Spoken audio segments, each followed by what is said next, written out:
Wrong way. All right, welcome everybody. So to know oneself is to study oneself in action with another person. That's a quote from my idol Bruce Lee, or Lee Jun-fan.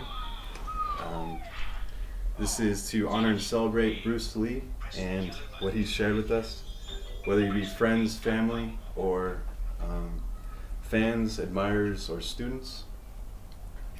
Bruce Lee was internationally a celebrity in many different ways, personally my role model, and individually his own fighter and a spiritual practitioner of balance.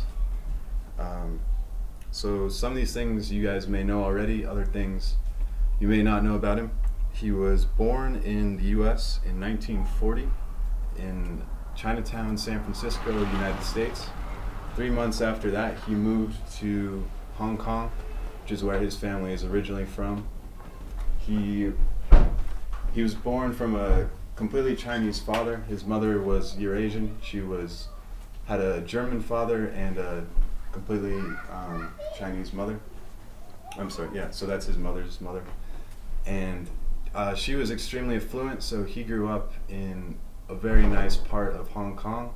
But when the Communist Party took over in China, a lot of Chinese fled to Hong Kong because it was owned by, it was a colony of British, so it wasn't part of that.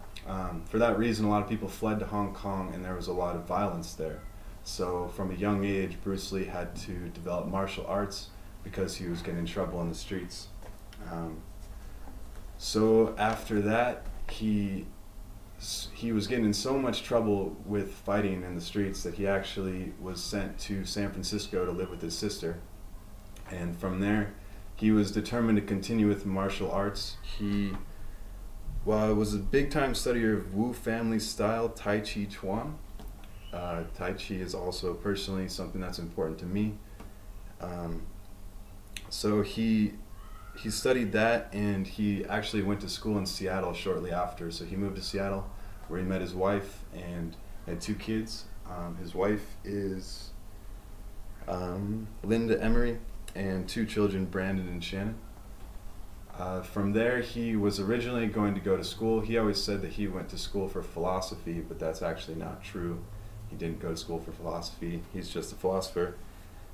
So he was there and he was doing martial arts and practicing, but kind of backtracking, he got involved with movies because his father was an opera singer and actually had a lot of success in Hong Kong being an actor.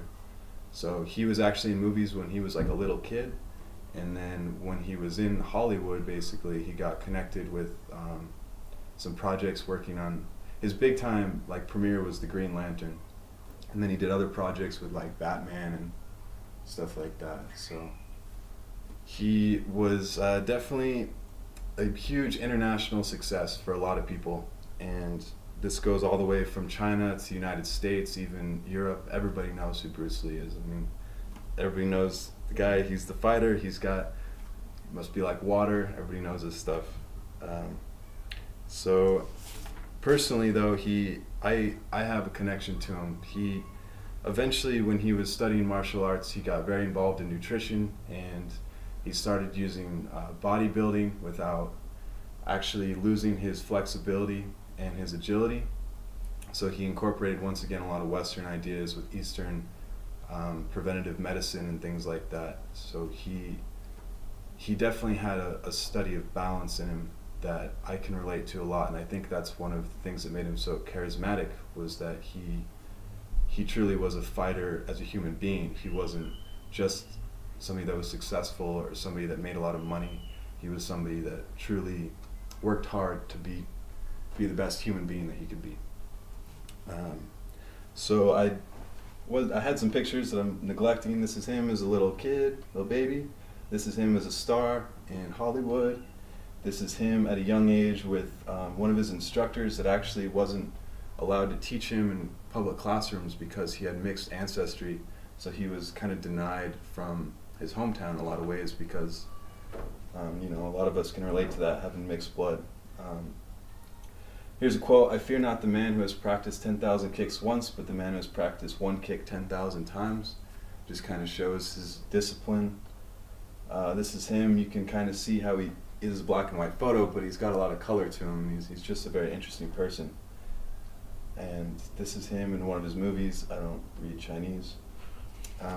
But this is here to celebrate his life, but I thought that this was a very fitting quote, which is absorb what is useful, discard what is not, and add what is uniquely your own.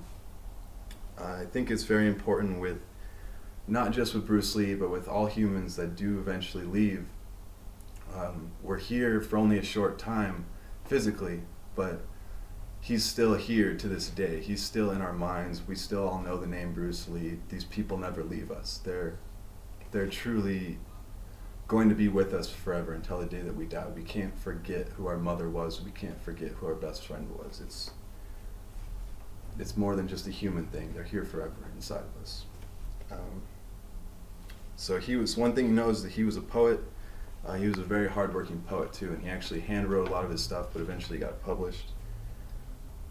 So he did pass away in 1973 in Hong Kong, which is kind of cool that I always thought that he was born in Hong Kong and then died here, but he actually was born here and died in Hong Kong. Bruce Lee forever.